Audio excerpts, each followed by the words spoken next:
से ही, क्योंकि माँ जगदम्बे को तो हम देख नहीं पाएंगे और उनके चरणों तक इस हार को पहुंचाने की क्षमता प्रभु देंगे तभी देंगे। अभी तो प्रभु के माध्यम से ही वहाँ तक हम आप सब की ये भावना, आप सब का यह नवरात्रि पर्व सुखद सफल सिद्ध हो, इस दृष्टि से इस भावना के साथ हम आज किसी बहन के माध्यम से ही प्रभु चरणों में, किसी साधिका के माध्यम से ही प्रभु चरणों में माँ जगदम्बे तक इन पंखुड़ियों को पहुंचाना चाहेंगे। और इसके लिए मैं आप सब की ओर से आमंत्रित करूंगा। हमारे बीच में अनेक साधिका बहन यहाँ उपस्थित हैं और उनमें से पिछले पर्व पर यदि आपने यहाँ रहे हो अमृत महोत्सव पर, तो एक छोटी साधिका ने माँ सरस्वती के स्वरूप में वंदन किया था और वह वंदन सबको बड़ा प्रिय लगा। उसी बहन को मैं आमंत्रित कर रहा हूँ, वह प्रभु चरणों में ये हार समर्पित करे, उसी शुचिता और उसी भावना के साथ। और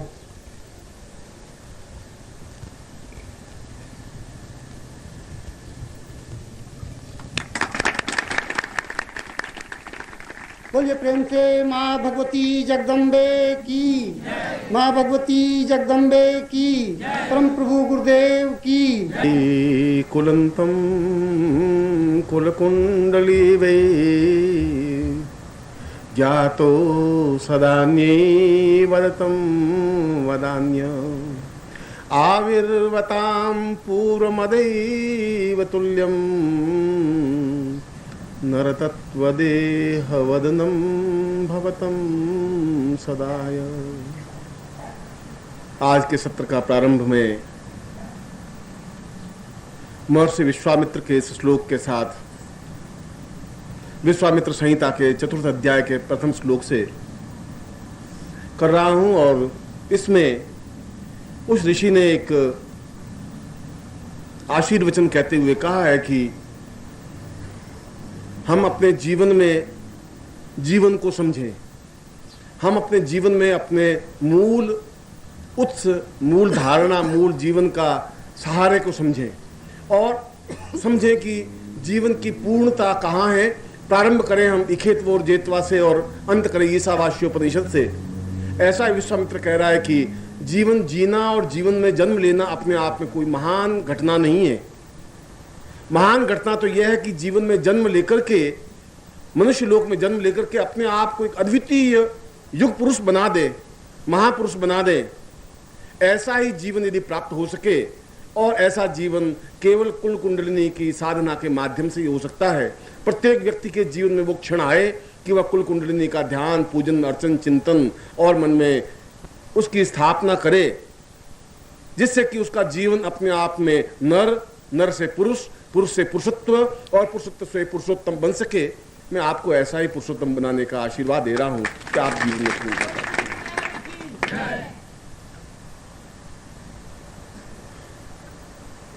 इस श्लोक में विश्वामित्र ने बहुत महत्वपूर्ण बातें कही हैं।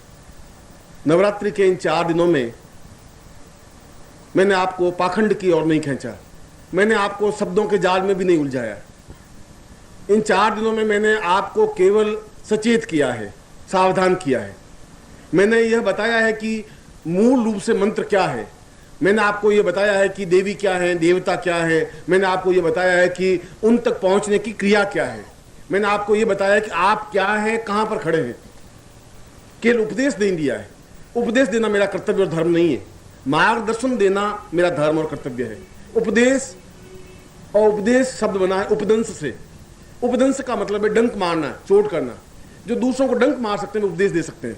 जो कि जिनमें जहर है, जो जहर भरा हुआ है, वे दूसरों को डंक मार सकते हैं कि तुम कुछ नहीं कर सकते, नरक में चले जाओगे, घोर पापी हो, तुम ऐसा हो, तुम गौदान कर दो। यह एक उपदंश है। इसलिए उपदेश जहां भी हो वहां समझना चाहिए कि यहां डंक मारने की क्रिया है। यहां तो फिर भी इतना अधिक नहीं है। यदि आपने इंग्लैंड का इतिहास पढ़ा हो तो वहां पर वहां के धर्म गुरुओं को पोप कहते हैं और वहां के मंदिरों को चर्च कहते हैं। और आज भी वहां पर प्रत्येक व्यक्ति को सर्टिफिकेट देते हैं कि mister Krishnalal so and so, उसने $300 जमा कराए, इसलिए वो स्वर्ग में जा सकता है। वहां पर उसको 3 अप्सराएं मिलेंगी जो उनकी सेवा करेंगी, नीचे उसके पोप के साइन। अब भले वो कितना ही पाप करे, चाहे चर्च में जाके गालियां बोले, अब कुछ नहीं, अब तो जाएगा, $300 दे दिए, अब कोई चिंता की बात नहीं। और अगर 4 अप्सराओं से मिलना है तो $400 लगेंगे। 5 अप्सराओं से मिलता, आपके पास जितना पैसा है उतना ले जा दीजिए। इतना पाखंड अभी हमारे यहाँ नहीं आया है, उतना पाखंड वहां आ गया है। सर्टिफिकेट मेरे पास भी एक पड़ा है, मैंने $100 दिए थे। मैंने कहा उनको 1 अप्सरा होगी तो चलेंगे, अपन को कोई 2-10 जरूरत है नहीं, इतना है नहीं पैसा। पर एक इसलिए रखा कि कल से पूछ लें कि ऐसा नहीं होता तो उनको लाकर सर्टिफिकेट दिखा सकेंगे, भाई तुम देख लो, मैं तो स्वर्ग में जाऊंगा, ये पोप ने साइन करके दिए मुझे।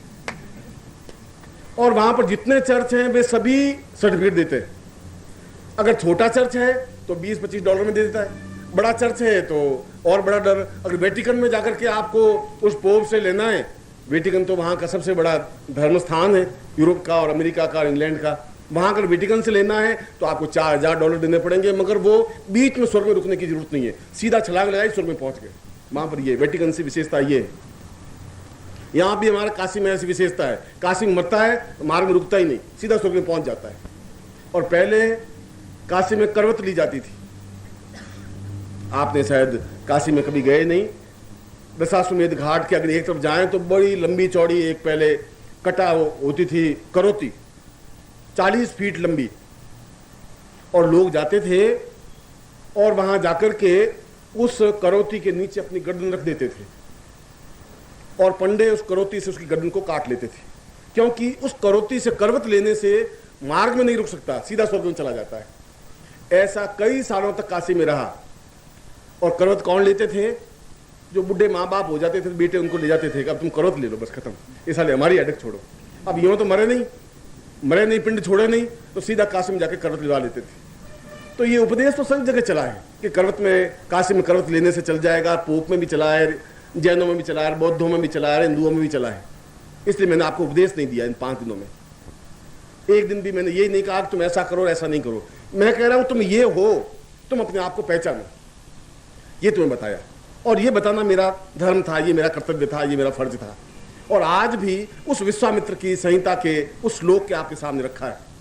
उस श्लोक में कहा है कि जो कोई पैदा होता है वह नर है, क्योंकि पैदा होना तुम्हारे बस की बात नहीं है। पैदा होना अपने आप में कोई घटना नहीं है, तुम्हारे बस की बात नहीं थी कि तुम पैदा हो या नहीं हो, तुम नहीं रुक सकते थे, पैदा हो गए।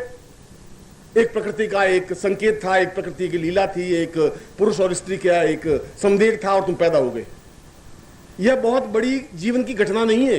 विश्वामित्र कहना यह तो एक मामूली घटना है, पर नर से पुरुष बनने की क्रिया बहुत कठिन है।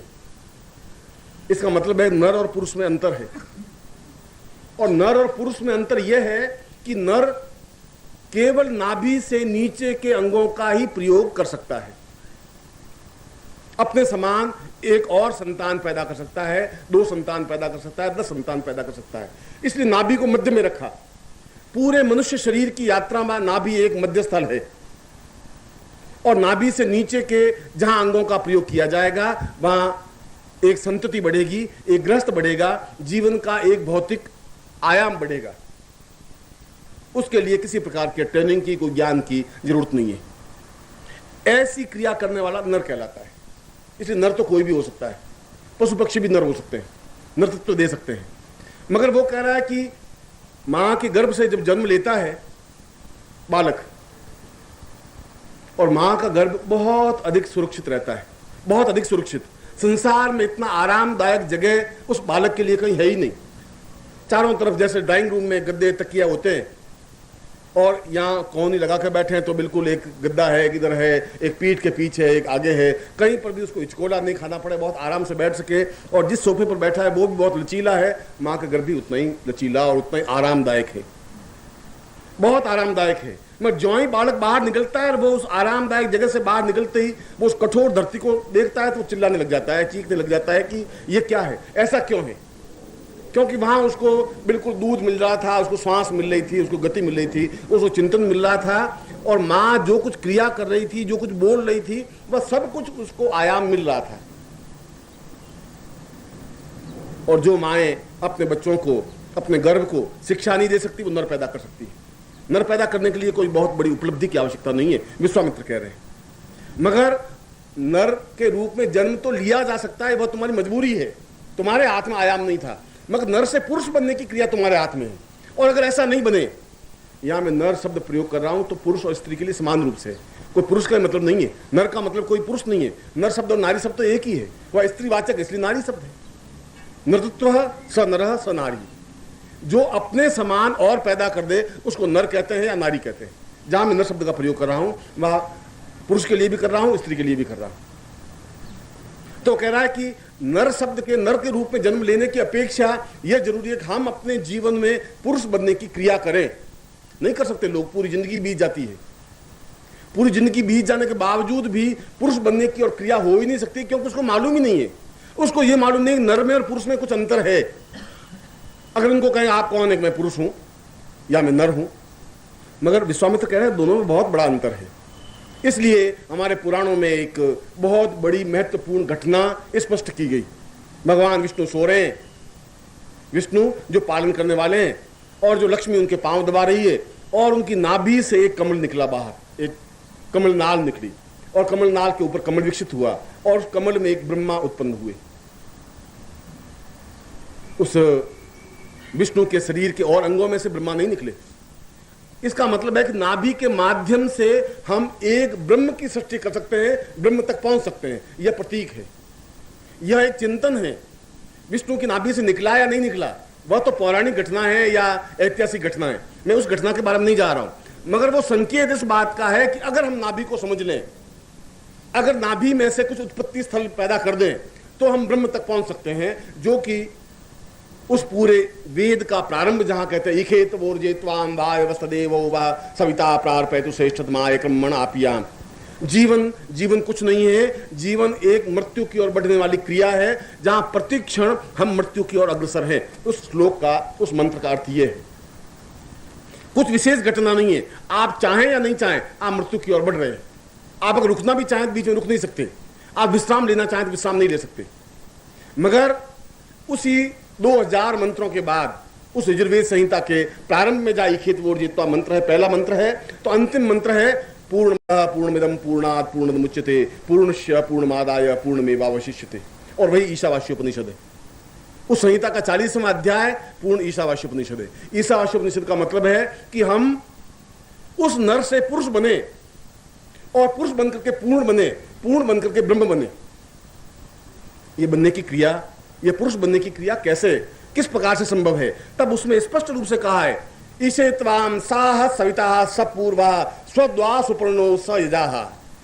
अगर तुम अपने किसी गुरु के माध्यम से, वहां गुरु का प्रयोग किया गया है, द्वा सुपर्ण हो, जिसको दोनों प्रकृतियों का ज्ञान हो।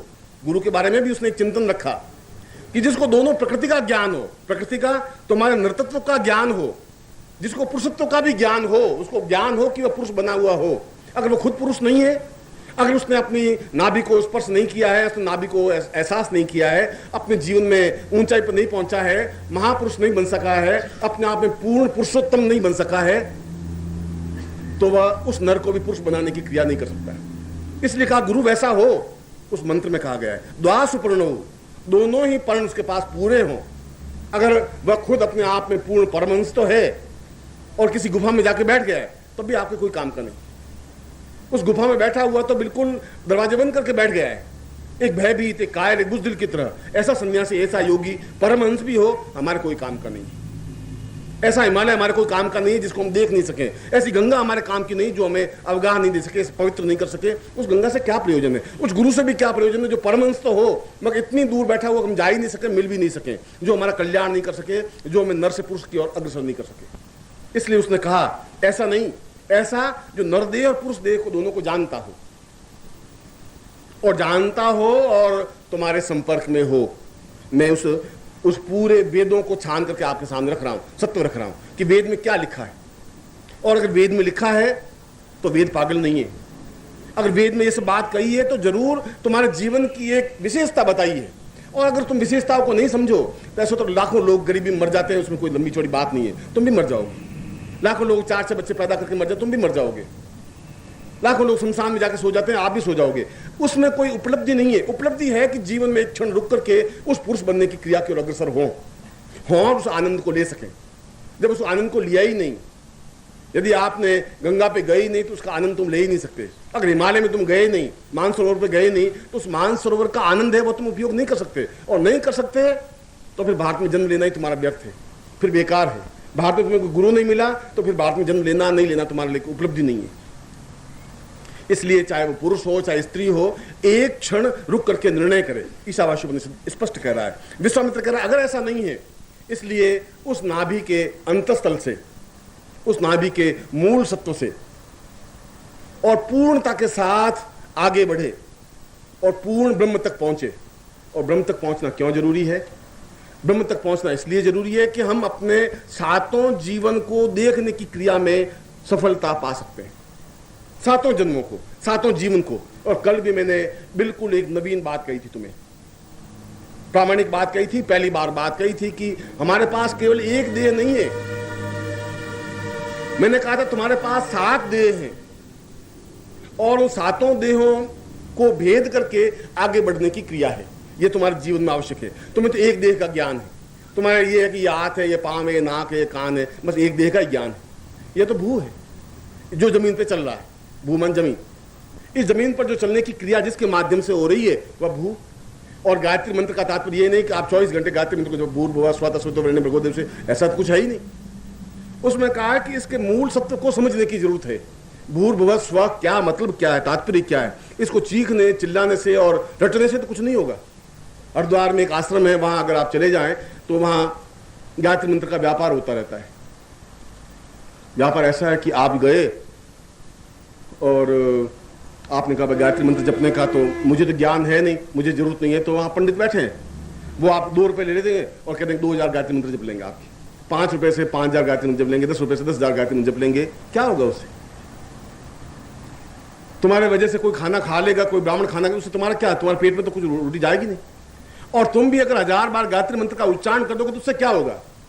उस गायत्री मंत्र के मूल बीजों को, और मूल बीज है भूर्भुवः स्वः, इतना ही तो बीज है। आगे तो सविता मंत्र है, तत्सवितुर्वरेण्यं भर्गो देवस्य धीमहि धियो न प्रचोदयात्। ये तो उसकी इन मंत्रों की व्याख्या है, इन बीजों की व्याख्या है, मंत्र तो नहीं है वो। ये तो खैर फिर कभी कोई प्रवचन का अंश आएगा तो मैं समझाऊंगा कि गायत्री मंत्र का तत्सवितुर्वरेण्यम क्या मतलब है। मैं भूर्भुवस्व का कल मैं समझा रहा था कि उन सातों शरीरों में अंदर प्रवेश करने की क्रिया, जहां भूलोक है, स्वलोक है, महलोक है, जनलोक है, तपलोक है और सत्यलोक है। लोक का मतलब है देह। उन देहों तक जहां पहुंचे तब हम नाभि के अंतस्थल तक पहुंच पाएंगे, जहां द्वासुपर्णोहु, जहां पर मूल उत्स है, जहां पर सही अर्थों में नर से पुरुषत्व बनने की क्रिया है। इसलिए नाभि से ऊपर जब आदमी पहुंचता है श्वास लेता हुआ, तब आदमी एक ऊंचाई पर पहुंचता है सहस्त्रार तक, जिसको ऊंचाई पर पहुंचने की क्रिया को कुंडलिनी जागरण की क्रिया कहते हैं। नीचे पहुंचने की क्रिया को ग्रस्त कहते हैं। ये दोनों में मूलभूत अंतर है। एक आदमी ग्रस्त होता हुआ भी कुंडलिनी जागरण कर सकता है और वो ज्यादा कर सकता है, सन्यासी तो कर ही नहीं सकता। सन्यासी बस की बात ये नहीं है कि सन्यासी तो अपने आप में एक रूढ़ है, एक जड़बद्ध हो गया है। सन्यासी में सरसता नहीं है, उसमें मधुरता नहीं है, और जिसमें सरसता मधुरता नहीं है वैसे सूखे पेड़ के नीचे सहारा नहीं मिल सकता। पेड़ तो हरा भरा होना चाहिए, झूमता हुआ चाहिए, लहराना होना चाहिए। गुरु तो ऐसा होना चाहिए जिसके नीचे बैठने से एक शांति मिले, एक आनंद मिले, एक अवगाहन मिले। ऐसी चीज होनी चाहिए। बिल्कुल सूखा ठूंठ जिसके नीचे बैठ ही नहीं सके और बहुत चंदन का भी वो ठूंठ हो तभी छाया नहीं दे सकता है, उस छाया से लाभ हो भी नहीं सकता। इसलिए अगर गुरु है, द्वासुपर्णा है, अगर वह इस जीवन को समझता है तो तुम्हें उस कुंडलिनी के बारे में पहुंचाए और तुम्हारे सारे जीवन की यात्रा को समझाए और तुम्हें उस नर से पुरुष की ओर अग्रसर करे और लफा जीवन नहीं करे। और लफा जी उसमें विश्वामित्र ने कहा है, शब्दों को किसी प्रकार से ऐसा नहीं करे कि शिष्य को समझ में नहीं आए। और यदि आप कहीं जाएं तो किसी घाट पे चले जाएं और आप कहें कि महाराज मैं तो कुछ जानता नहीं, आप कुछ कुंडलिनी जागरण की करने की क्रिया, बच्चे तुम नहीं समझते, ये चीजें तुम्हारे बस की बात नहीं है, तुम जाओ, तुम कुछ नहीं कर सकते, पहले 4 महीने आश्रम में रहो, सेवा करो, फिर हम सोचेंगे। महाराज को खुद को ज्ञान है ही नहीं। जब महाराज को खुद को ज्ञान नहीं तो तुम्हें कुछ ज्ञान दे ही नहीं सकते। अंधे अंधा ठेलिया दोनों कूप पड़ंत। जो गुरु अंधा है जाका गुरु भी अंधला, चेला खरा निरंध। गुरु अंधा है तो चेला तो पक्का अंधा होगा, गारंटी के साथ। उसको थोड़ा धुंधला था, गुरु तो फिर भी थोड़ा बहुत तो रोशनी होगी, वो तो पक्का। और अंधे अंधे को ठेल करके दोनों कुएं में गिरेंगे। वहां तो ऐसा ही होता है, वैसा कुछ नहीं। शब्दों के जाल से तुम्हें उलझाए तो समझ लेना चाहिए ये गुरु नहीं हो सकता, ये कोई लफाजी है जो तुम्हें कहे कि बच्चे कुछ नहीं, माया, ये ब्रह्म, ये चिंतन, ये ऊपर अंतरिक्ष, ये विचरण और जीव। महाराज ये तो सब सही है, कुंडली तुम्हें बस की बात नहीं, ये लफाजी। एक ठाकुर साहब थे, उसने एक नौकर रखा। ठाकुर साहब की पहले बड़े बाल थे और ऊपर पगड़ी बांधते थे।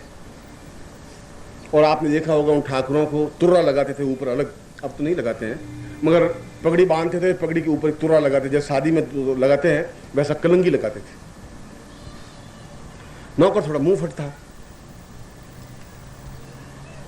तो उसने कहा कि ठाकुर साहब उको पी लो या उक्का पी लो।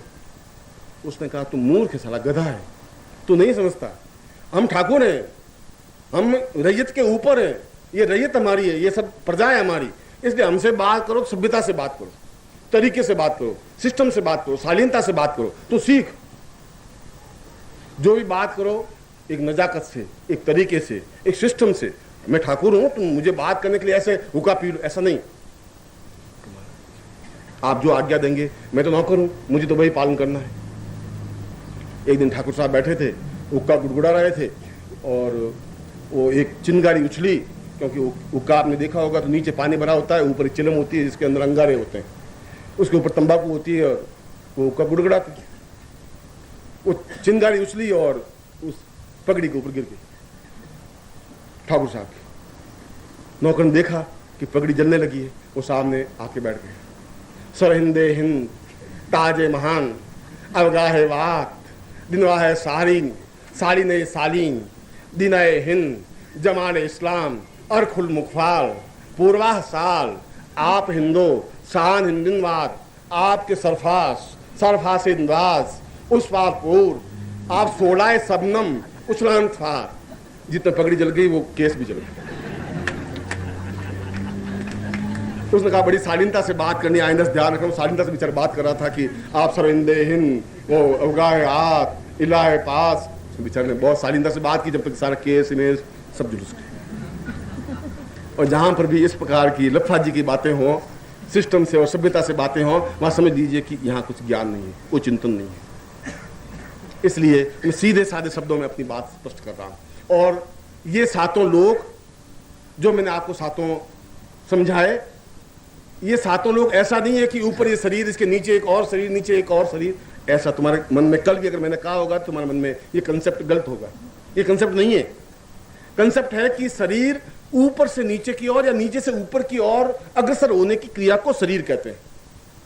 और इसका बेस जिसको मूलाधार कहा गया है, वो मूलाधार है नाभि से 4 उंगल नीचे के स्थान पर पूर्ण मूलाधार है, जहां पर एक कुंड बना हुआ है। और यदि आप कभी पूरे शरीर को एक एक्सरे से फोटो खींचें, और एक्सरे में दुर्भाग्य ये एक हड्डियों के फोटो के अलावा कुछ आता नहीं, केवल हड्डियां आती हैं, नाड़ियां नहीं आती हैं। और यदि कभी विज्ञान वहां तक जाए, या तो आप विज्ञान के माध्यम से समझें या आंख बंद करके जहां मैं तुम्हें उतारूं वहां जाके देखें, तो उस कुंड में जो अमृत भरा हुआ है, इसलिए इसका स्थान कुंड या कुंडलिनी स्थान पड़ा है। कुंडलिनी का मतलब कोई नहीं सांप है और लोगों ने बड़ा है इसका कुंड, सांप है, अंदर उठती है, अंदर उठ करके डसती है और डस करके आदमी को घायल कर देती है और फिर पागल हो जाता है। ये तो उनको किसी और ने डसा होगा और यूं ही बेचारे ने दूसरे का नाम ले लिया है। डसना फसना कुछ नहीं है, यह तो कुंड है। और यदि आपने राम रावण का युद्ध को देखा होगा, तो जब रावण मर ही नहीं रहा था, राम तीर पे तीर बरसाए जा रहे थे, बड़े व्याकुल, बहुत घबरा गए। लक्ष्मण को देखा, अपनी तरफ देखा, फिर हनुमान की तरफ देखा कि ये तो रावण मर ही नहीं सकता।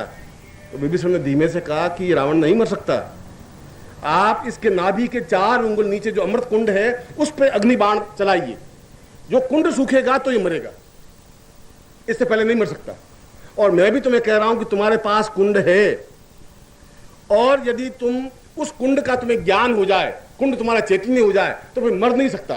केवल कोई अग्नि बाण चला करके तुम्हें मार सकता है, मृत्यु तुम्हें नहीं मार सकती, ये गारंटी की बात है।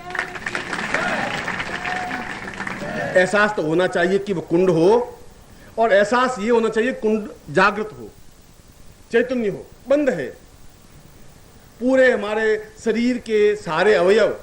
वैज्ञानिकों ने यह कहा है कि हमारा पूरे शरीर का केवल 5% अंग काम करते हैं, 95% अंग तो काम ही नहीं कर रहे हैं।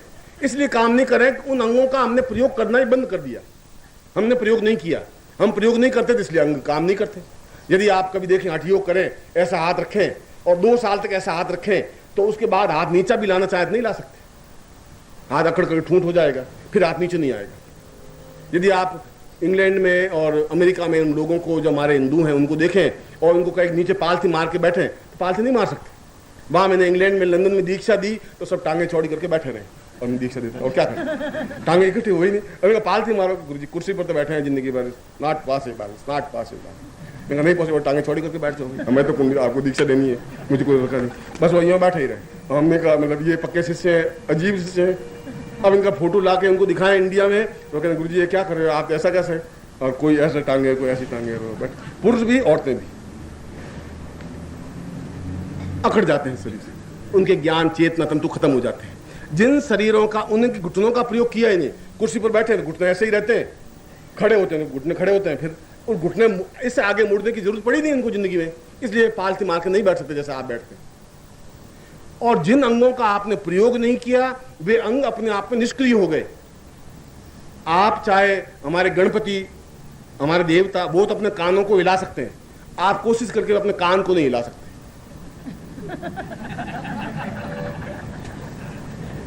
अरे हमारे देवता हिला सकते हैं, तुम क्यों नहीं हिला सकते? इसलिए कि हमने कान को हिलाना ही बंद कर दिया जिंदगी में, हमें जरूरत पड़ी नहीं। मक्खी अगर उड़ती है हाथ से उड़ा देते हैं, बस खत्म, इसलिए हमें जरूरत पड़ी नहीं, तो कान जो है जो कहते रह गए। इसका मतलब है कि वो रूढ़ हो गए, बद्ध हो गए, उन कानों को हिलने की क्रिया समाप्त हो गई। और इसी प्रकार से हमारे मस्तिष्क में, और जिसको मस्तिष्क में ज्ञान चेतना प्रवाह का है, इड़ा, पिंगला और सुषुम्ना, 3 नाड़ियां। पूरे शरीर में 3 नाड़ियां हैं, इड़ा है, पिंगला है और सुषुम्ना है। और सुषुम्ना नाड़ी प्रत्येक व्यक्ति के दोनों बाहों के बीच में आज्ञा चक्र में तो है ही।